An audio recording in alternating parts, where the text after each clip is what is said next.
All right, today we are uncorking the story of one of Italy's most fascinating and honestly indomitable grapes. This is a survivor, a real powerhouse that's been kind of hiding in plain sight for centuries down in the sun-drenched south. So let's get into the legend of Aglianico. While most wine lovers have their eyes glued to places like Tuscany or Piedmont, Aglianico has just been patiently waiting. People sometimes call it the Barolo of the South, but that nickname doesn't quite do it justice. As we're going to see, it's a true legend in its own right, a hidden treasure that unbelievably just gets better and better with time. So where exactly do we find this hidden gem?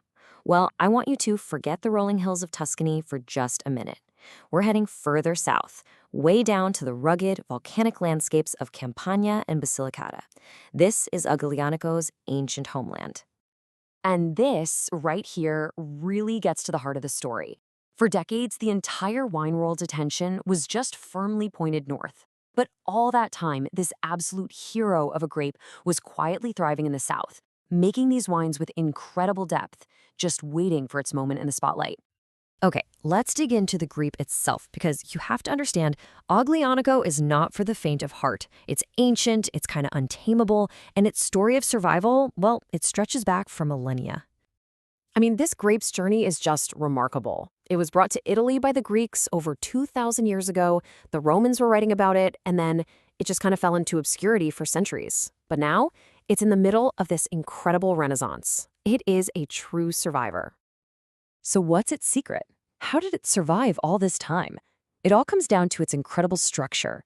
It has this powerful frame built on two things: high tannins and vibrant acidity. Think of those as the wine's built-in natural preservative system.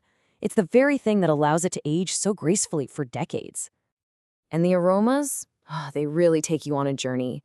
When it's young, Aglianico is just bursting with this intense dark cherry and spicy black pepper.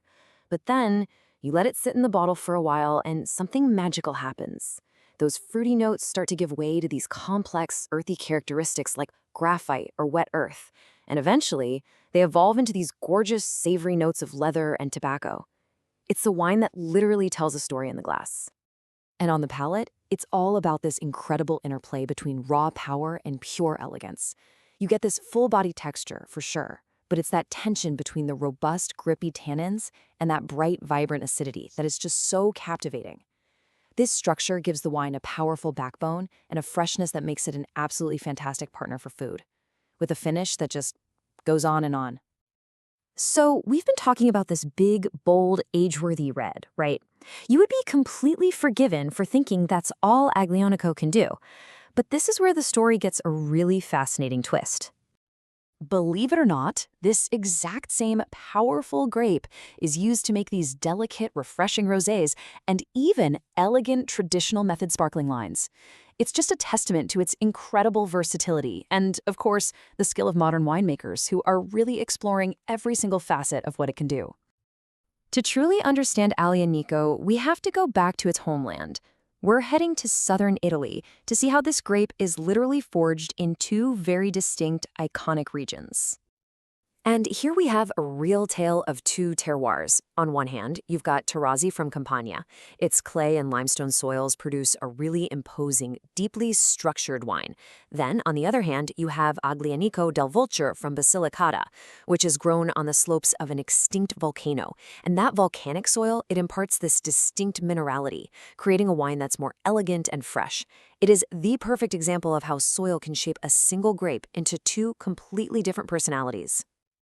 But the story doesn't just end in Italy. Oh no. Like any great hero, Aglianico has started to travel, finding new homes and new ways to express itself all over the globe. I mean, from the warm climates of California and Australia to the high altitudes of Argentina and even Brazil, winemakers are discovering what this grape can do. Because it's a grape that loves the sun, but, and this is the key, it holds on to its acidity. It's proving to be incredibly adaptable, taking on new characteristics in these different places, while always keeping its essential power and structure. So, we've learned all about this incredible grape. Now, for the best part. How do we enjoy it? Pairing a wine this powerful might seem a little intimidating, but the secret is actually pretty simple. Think about it. For rich meats like roasted lamb or wild boar, Those powerful tannins are your best friend. They just slice right through the fat. With a hearty pasta bolognese, the wine's acidity perfectly balances out the richness of that sauce. It's also brilliant with salty aged cheeses like pecorino. You can even get creative and pair it with dark chocolate or truffles to match its own complex earthy notes. It just works. The key takeaway here is this: don't be shy. Aglianico is a wine that was born for the dinner table. Its powerful structure craves rich, flavorful food to grapple with. And when you get that pairing right, it's just a magical experience where both the wine and the food are elevated. And that really brings us to our final thought. Aglianico has come such a long way, from ancient vineyards to global recognition.